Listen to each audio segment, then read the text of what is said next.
Welcome back to The Lost Tactician, where we uncover the forgotten strategies, survival techniques, and engineering marvels that shaped civilizations under the harshest conditions imaginable. Today, we're venturing into the heart of the Mesoamerican jungle, where humidity devours everything organic, where wood rots within years, and where the very air seems designed to erase human ambition. Yet, standing defiant against this relentless decay, are structures built by the Maya over 1,000 years ago, their wooden components transformed into something that really shouldn't exist. Softwood that has become harder than some modern treated lumber, preserved as if frozen in time. For centuries, archaeologists dismissed reports of petrified Maya timber as exaggeration or misidentification. But, recent analysis has revealed something extraordinary. The Maya weren't just builders, they were alchemists working with chemistry so sophisticated it mirrors processes we're only now beginning to understand at the nanoscale level. They turned the most perishable materials into stone-like permanence, and they did it without a single laboratory, without modern equipment, using only the jungle's own resources and an empirical understanding of materials science that would make contemporary engineers pause in respect. To understand this seeming impossibility, we must start with the Maya's most abundant resource, limestone.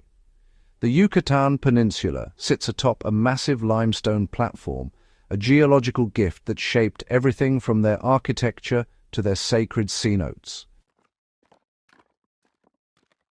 But the Maya didn't just quarry this stone for building blocks. They unlocked its chemical potential in ways that honestly demonstrate a profound grasp of transformation processes. The journey begins in the kiln. Maya lime makers heated chunks of limestone to temperatures exceeding 900 degrees Celsius, creating a furnace-like environment that required careful fire management and constant fuel feeding.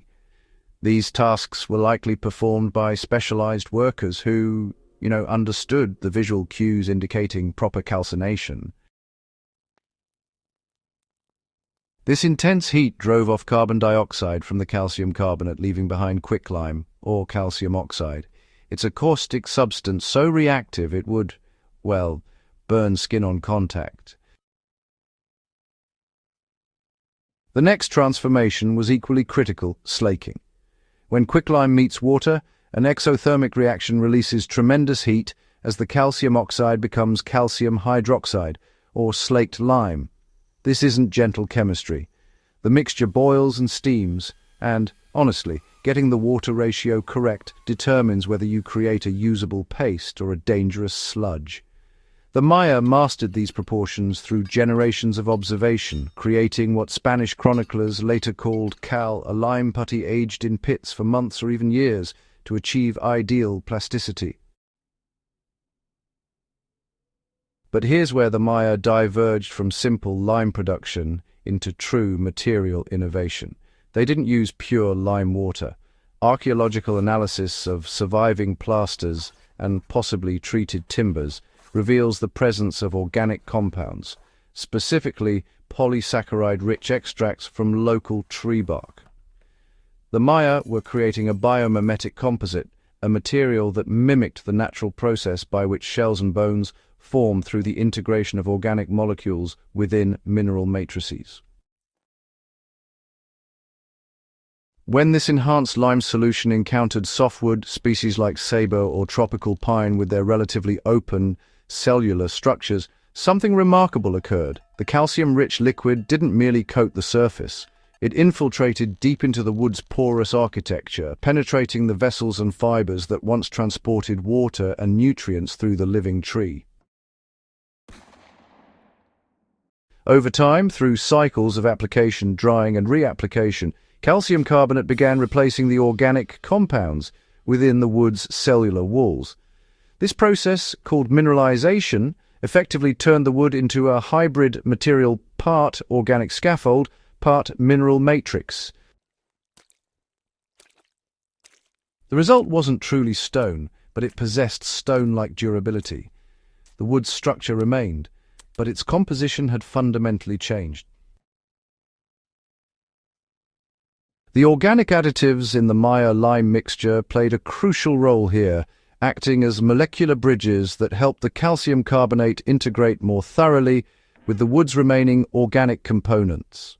Modern analysis shows these treated materials possess nanostructural features similar to natural biominerals like nacre, the substance that gives seashells their remarkable strength, despite being composed of brittle aragonite. The Maya had discovered, through empirical observation rather than microscopic analysis, how to create materials that modern materials scientists recognize as biomimetic composites. They achieved this not in controlled laboratory conditions but in the field, working with fresh-cut timbers and jungle humidity, calculating application timing based on seasonal weather patterns and the wood's moisture content. This wasn't random experimentation. The Maya's selection of specific softwoods, their harvesting timing, and their treatment protocols all suggest systematic knowledge passed down through specialized craftsman guilds.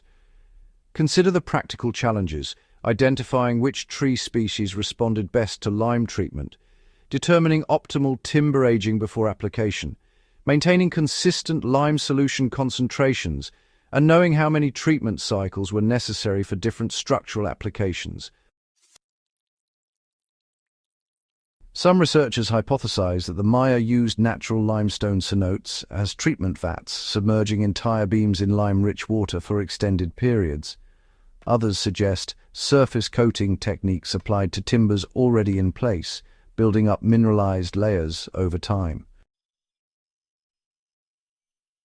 The implications extend beyond wood preservation.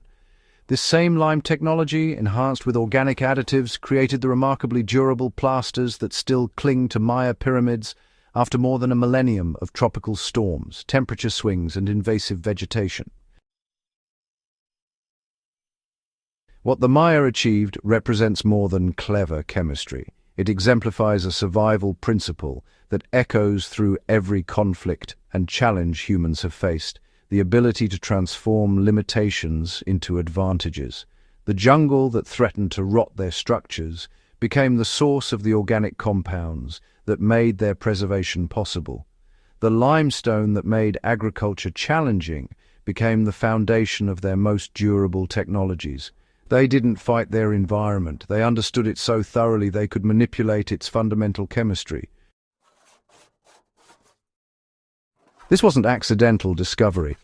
It was systematic investigation, refinement across generations, and the establishment of knowledge systems sophisticated enough to preserve complex technical processes without written chemical formulas or standardized measurements.